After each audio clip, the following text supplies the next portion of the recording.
নমস্কার বন্ধুরা, স্বপ্নাস ডায়েরিতে অনেক ওয়েলকাম জানিয়ে নতুন একটা ভিডিও শুরু করছি। ব্রোকলি, আলু আর মটরশুঁটি দিয়ে একটা রেসিপি তোমাদের শেয়ার করব। আশা করি তোমাদের অবশ্যই ভালো লাগবে।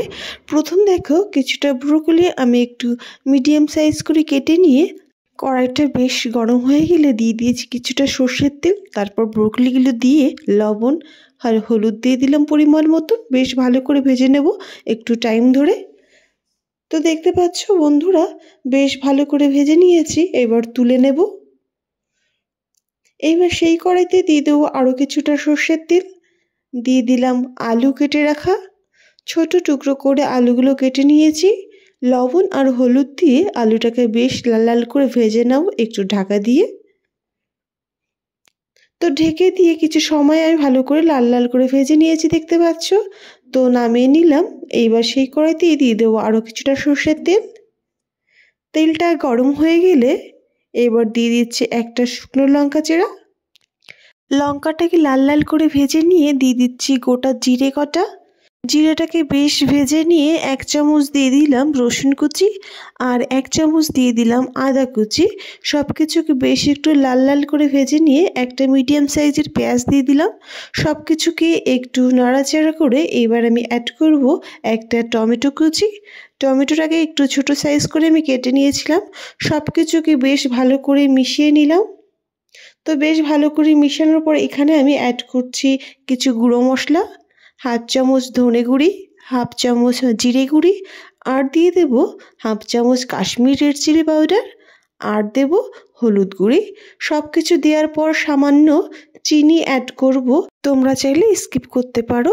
এবার সামান্য জল দিয়ে মশলাটাকে বেশ ভালোভাবে কষিয়ে নেব একটু টাইম ধরে। 2 থেকে 3 মিনিট মতো এইভাবে একটু ফ্লেমটাকে হাই টু মিডিয়ামে রেখে ভালোভাবে কষিয়ে নিয়েছি। তো লাস্টে আর একটু জল দিয়ে মশলাটাকে বেশ ভালোভাবে কষে নেব। তো আরও 1 থেকে 2 মিনিট ধরে মশলাটাকে আমি ভালো করে কষিয়ে নিয়েছি, দেখতে পাচ্ছ। তেলও বেরিয়ে গেছে, মশলাটা পুরোপুরি ভালোভাবে কষানো হয়েছে। এবার ভেজে রাখা ব্রোকলি, আলু আর দিয়ে দিচ্ছি কিছুটা মটরশুঁটি। সব কিছুকে ভালোভাবে একটু কষিয়ে নিচ্ছি হাই টু মিডিয়ামে। তো এই কিছু সময় ধরে ভালোভাবে কষিয়ে নিলাম। এবার দিয়ে দেবো পরিমাণ মতো জল। যেহেতু আলু আর ব্রোকলি দুটোই বেশ ভালো করে ভাজা হয়েছে, অনেকটাই নরম হয়ে গেছে, তাই এখানে অতিরিক্ত জল দেব না। মিডিয়াম জল দিয়ে বেশ একটু নেড়ে নিলাম।